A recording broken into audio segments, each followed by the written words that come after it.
Hello students, in SHT we are discussing Geography chapter 4 Agriculture. So in this chapter we have discussed about the meaning of the agriculture, types of farming and some major crops of India, and we have discussed about cropping pattern in India. So in cropping pattern we have discussed about the Rabi, Kharif, Zaid season, and in major crops already we have discussed about the rice and wheat. So today let me discuss about the millets, maize and some other crops of India. So first let me start our today's discussion. Millets. Jowar, bajra and ragi are the important millets grown in India. Though these are known as coarse grain, they have very high nutritional values. कि millets में आपकी ज्वार, बाजरा और रागी जैसी फसलों को शामिल किया गया है. इन्हें कोर्स ग्रीन कहा जाता है क्योंकि इनके अंदर न्यूट्रिशनल वैल्यूज बहुत ही हाई होती हैं. Just example, ragi is very rich in iron, calcium, other micronutrients and roughage. कि रागी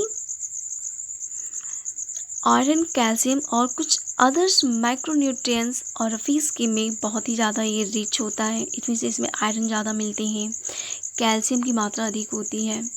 तो ये हमारी रागी की बात हुई. Jowar is the third most important food crop with respect to area and production. कि ज्वार इंडिया की third most important food crops है after rice and wheat. Area के अकॉर्डिंग भी और प्रोडक्शन के अकॉर्डिंग भी. इट मीन्स जिन क्षेत्रों में, इट मीन्स जितने बड़े क्षेत्रों में इनका प्रोडक्शन हो रहा है और जितनी क्वांटिटी इनकी प्रोड्यूस हो रही है, तो उन सभी के मामले में ज्वार हमारा थर्ड पोजीशन पे आता है पूरी कंट्री में. Major jowar producing states are Maharashtra, Karnataka, Andhra Pradesh and Madhya Pradesh. Jowar producing states में महाराष्ट्र, कर्नाटक एंड आंध्र प्रदेश और मध्य प्रदेश जैसे स्टेट्स यहाँ पर शामिल हैं. नेक्स्ट इज द बाजरा.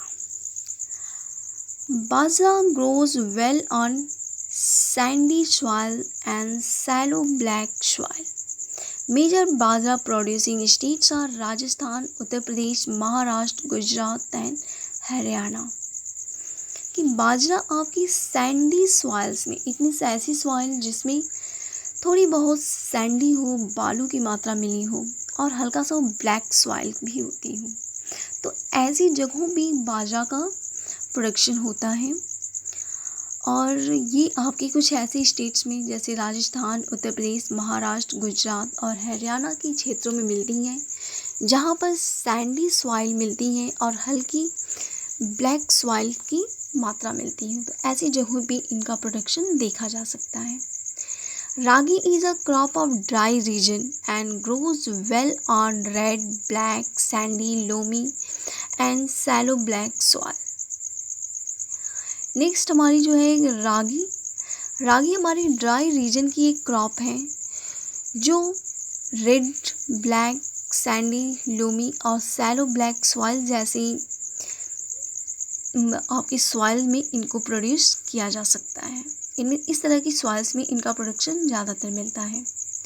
और स्टेट्स की अगर बात की जाए तो कर्नाटक, तमिलनाडु, हिमाचल प्रदेश, उत्तराखंड, सिक्किम, झारखंड, अरुणाचल प्रदेश, ये आपकी इम्पॉर्टेंट स्टेट्स हैं जो रागी की प्रोडक्शन में सबसे आगे हैं. Now next important crop of India is मेज. It is a crop which is used both as food and fodder. कि मेज हमारी एक ऐसी क्रॉप होती है जिसे फूड और फोडर दोनों के तौर पे इस्तेमाल किया जाता है. अभी फोडर के तौर पे जस्ट हम अगर मेज की क्रॉपिंग करते हैं, उसको अगर हम बुआई करते हैं तो उसकी जो पत्तियां होती हैं उसे हम गायों के लिए या फिर अदर एनिमल्स के लिए हम उसको खिलाने का भी काम करते हैं। लेकिन जब इसमें फसलें आ जाती हैं और इस पर जब वो मैज लग जाती हैं, इस पर जब फसल लग जाती हैं, तो वो चीज़ हमारे खाने के लिए इस्तेमाल में लाई जाने लगती हैं। तो इस तरह से हम कह सकते हैं कि मेज हमारी फोडर और फूड दोनों के लिए इस्तेमाल में लाई जाती हैं। It is a kharif crop which requires temperature between 21 degree to 27 degree and grows well in old alluvial soil. मेज एक खरीफ क्रॉप होने की वजह से इसी टेम्परेचर हाई चाहिए, नियर अबाउट 21 डिग्री सेल्सियस से लेकर 27 डिग्री सेल्सियस के बीच में, और ये आपकी एलुवियल सॉइल्स में बहुत अच्छे से ग्रोन अप होती हैं। Bihar maize is grown in rabi season also, कि बिहार एक ऐसा स्टेट है जहाँ पर ये रबी सीजन में भी इनको हम प्रोड्यूस कर सकते हैं।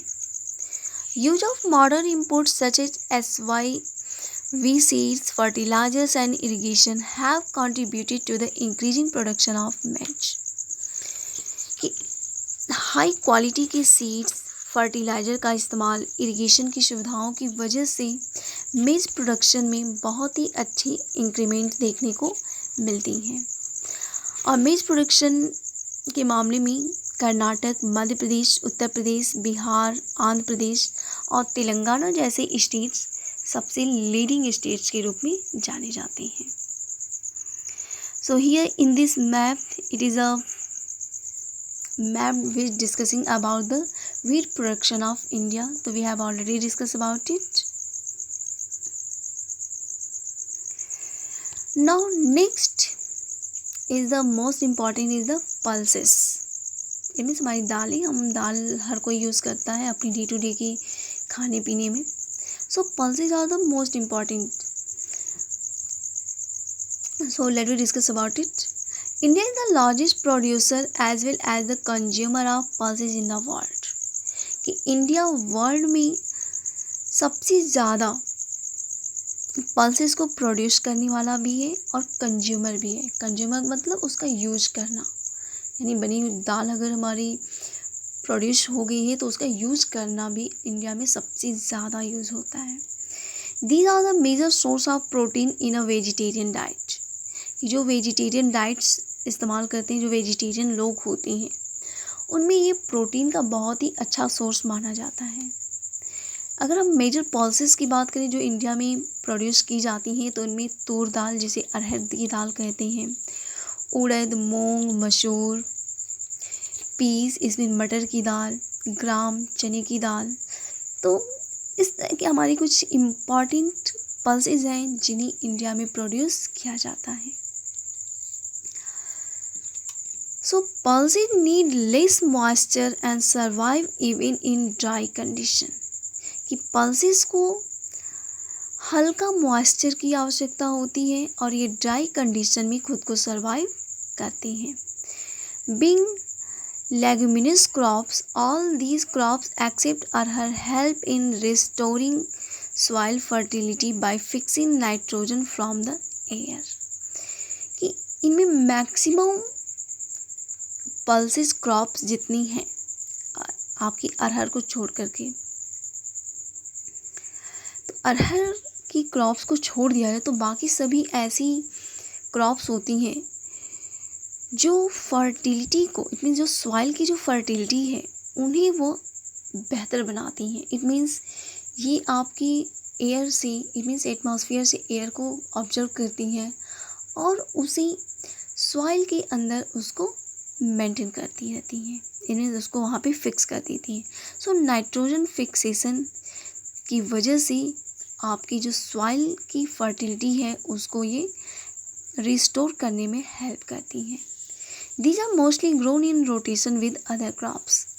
तो इस वजह से हम देख सकते हैं कि ये एक क्रॉप को प्रोड्यूस करने के बाद जब हम दूसरी क्रॉप्स लगाने वाले होते हैं तो उनके बीच में इनको हम प्रोड्यूस करते हैं.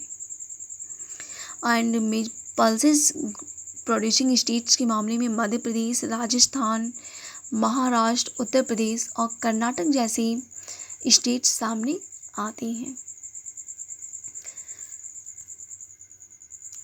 सो इसी तरह से आपको देखना है कि शुगर केन के लिए टेम्परेचर कैसा चाहिए। तो टेम्परेचर शुगर केन के लिए 21 डिग्री सेल्सियस से लेकर 27 डिग्री सेल्सियस तक चाहिए। एनुअल रेनफॉल 75 सेंटीमीटर से 100 सेंटीमीटर के बीच में चाहिए। इन्हें अगर लो रेनफॉल का रीजन है तो वहाँ पर इरिगेशन की आवश्यकता पड़ सकती है। यहाँ पर मैनुअल लेबर्स की ज़्यादा ज़रूरत पड़ती है, सोइंग के लिए भी और हार्वेस्टिंग के लिए भी। इट मीन्स इसकी बुआई और कटाई दोनों के समय में हमको ह्यूमन बींग्स की ज़्यादा ज़रूरत पड़ती है, जो इनकी बुआई करे और इनकी हार्वेस्टिंग करे। और इंडिया ब्राज़ील के बाद दूसरी ऐसी कंट्रीज़ है जहाँ पर शुगर केन बहुत बड़े पैमाने पे प्रोड्यूस किया जाता है। इसके अलावा इंडिया में जो स्टेट्स हैं जहाँ पर शुगर केन बहुत बड़े पैमाने पे प्रोड्यूस होती हैं, तो वह है हमारा उत्तर प्रदेश, महाराष्ट्र, कर्नाटक, तमिलनाडु, आंध्र प्रदेश, तेलंगाना, बिहार, पंजाब और हरियाणा है। Sugar cane next major crop is oil seed. तो ऑयल सीड में अगर हम बात करते हैं तो यहाँ पर हमारी ग्राउंड नट, कोकोनट जैसी चीज़ें ज़्यादातर देखने को मिलती हैं। इसके अलावा हमारा लिनसीड, सेसमेम जैसी चीज़ों से भी हम यहाँ पे इंडिया में ऑयल्स जिनसे मिलते हैं। तो जिनमें ऐसी क्रॉप्स जिनसे हमें ऑयल मिलता हो, जैसे soybean, mustard, coconut, ground nuts, ये ऐसी क्रॉप्स होती हैं जिनसे हमको ऑयल्स मिलते हैं। So India was the second largest producer of groundnut in the world after China. कि 2016 में, यहाँ पर हम डाटा जो ले रहे हैं वो 2016 का हम ले रहे हैं, तो 2016 की डाटा के अकॉर्डिंग इंडिया हमारा सेकेंड लार्जेस्ट प्रोड्यूसर था ग्राउंड नट प्रोडक्शन में। In rapeseed production India was the third largest producer in the world after Canada and China in 2016। कि रैपसीड ये भी हमारी एक तरह की क्रॉप्स होती हैं जिनसे हमको ऑयल मिलता है। तो इनके प्रोडक्शन में इंडिया हमारा थर्ड नंबर पे है, कनाडा हमारा फर्स्ट और चाइना सेकंड प्रोड्यूसर है। ये आपके टोटल 2016 के ही डाटाज हैं। Different oil seeds are growing covering approximately 12% of the total cropped area of the country.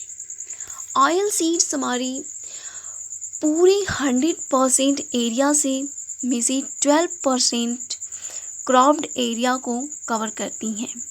Main oil seed produce in India the ground nut, mustard, coconut, sesame जिसे तिल कहा जाता है, soybean, castor seed, cotton seed, linseed, sunflower. These are some important oil seed crops. So let me discuss something about major facts about the oil seeds. तो इनमें आपके maximum जितने भी ऑयल्स होते हैं ये कुकिंग में ज़्यादा इस्तेमाल होते हैं। कुछ ऐसे भी होते हैं जो सॉप बनाने में, इट मीन्स साबुन बनाने में, कॉस्मेटिक की चीज़ों को बनाने में या ऑइंटमेंट्स के लिए ये एक रॉ मटेरियल का भी काम करती हैं। Groundnut is a kharif crops and account for about half of the major oil seed produced in the country. कि ग्राउंडनट एक खरीफ क्रॉप्स होती है, ये लगभग जितने भी ऑयल सीड्स होते हैं उन सभी का आधा ये ऑयल प्रोड्यूस करता है। Gujarat was the largest producer of groundnut followed by Rajasthan and Andhra Pradesh. कि गुजरात हमारा सबसे लार्जेस्ट स्टेट्स है जो ग्राउंडनट को प्रोड्यूस करता है। इसके बाद हमारा राजस्थान और आंध्र प्रदेश आता है 2016 एंड 17 की डाटा के अकॉर्डिंग। लिनसीड एंड मस्टर्ड और rabi crops, Sesame is a kharif crops in north and rabi crops in south India. कि शीशम इट मीन तिल का तेल हम सब लोग देखते भी होंगे और स्पेशली दीपक जलाने में या फिर और भी कई सारे कामों में इनका इस्तेमाल होता है। तो ये तिल क्रॉप जो होती है तो ये नॉर्थ इंडिया में खरीफ क्रॉप के रूप में इसका प्रोडक्शन होता है और साउथ इंडिया में रबी क्रॉप के रूप में हम इसको प्रोड्यूस करते हैं। Castor seed is grown both as rabi and kharif crops. Castor seed हमारी रबी क्रॉप्स भी होती हैं और खरीफ सीजन में भी हम इनको प्रोड्यूस करती हैं। So these are the discussion about some important major crops. In next video we will discuss about the tea and some other major crops of India. Thanks to all.